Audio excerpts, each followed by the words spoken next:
Your Excellencies, Mr. Vice President, former Prime Minister, former Vice President, the two speakers of our National Assembly and Senate, leaders of majority, fellow leaders present here. Welcome to this occasion. The National Dialogue Committee, established last year, resulted from the closing of ranks across the political divide to forge consensus on a number of priority national issues, including the reconstitution of the IEBC. Today's assent of the IEBC Amendment Bill therefore marks a significant step in the actualization of one of the recommendations of NADCO and testifies to our country's ability to navigate difficult, complex, and sometimes divisive issues that could undermine our national cohesion, undermine our stability and security if we leave it unattended. The signing of this bill paves way for the establishment of the selection panel for the appointment of IEBC commissioners. The IEBC remains a cornerstone of our democracy, responsible for overseeing regular elections at various levels, and on the overall, ensuring that our electoral cycle is managed transparently and administered in an impartial, neutral, efficient, accurate, and accountable manner. I concur with leaders who have said there must be professionalism and integrity as part of the cardinal principles of the men and women who will be charged with the responsibility of overseeing our elections. The spirit of NADCO is the spirit of unity, bipartisanship, and consensus building, values which have helped our nation overcome its most challenging moments. Even as I assent to this bill, I look forward to supporting and facilitating any other outputs of the national consensus that was NADCO to ensure that Kenya moves forward and with as many hands on deck as is possible.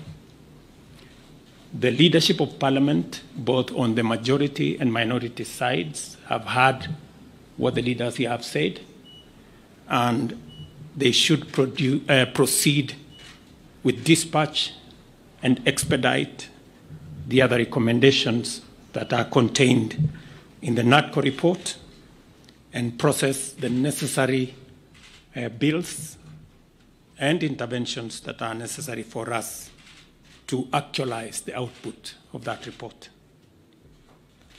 Beyond NADCO, we are currently engaged in discussions as a country about our economy.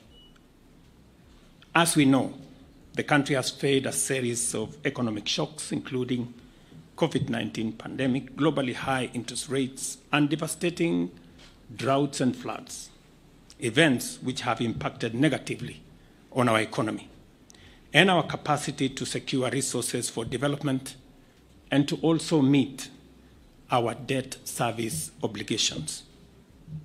In the last 2 years, we have put in our best efforts to mobilize domestic and external resources to accelerate our economic program, pull the country back from the danger of debt distress, and set us on a path of economic transformation. These efforts have strengthened the Kenya shilling, reduced fuel prices at the pump, and lowered the cost of living, including the cost of essential household commodities. This year, my administration presented revenue-raising measures through the Finance Bill 2024, which were aimed at not only consolidating the economic recovery program, but also propelling the country to the next phase of investing in key social and economic infrastructure projects to advance our development agenda and reduce on our debt burden. However, many voices expressed disapproval of these proposals, leading me to drop the bill and terminate the process. It therefore means that apart from the people of Kenya asking us to consider alternative means of raising revenue, which I agree with, there is general consensus that the country requires to confront and address long-standing priority national issues, including national debt, public expenditure, and anti-corruption measures, so as to release resources for creating opportunities, creating jobs, and creating wealth. As a way of charting the future from the current situation we are facing, I welcome all the leaders here, and I have heard what they have said this morning, and all other stakeholders, working together for us to address the current economic situation through a broad-based political arrangement and to rally the country forward, as has been said by the former Prime Minister. And therefore, we have yet another opportunity as a country, Kenya being the resilient people we always are, to come together and figure out the future of our country in a manner that makes sure that we address the existential challenges and threats that face our nation. And that's the reason why I set up a committee to work and audit our debt, for us to interrogate our expenditure, and for us to work on anti-corruption. I want to encourage Parliament to expedite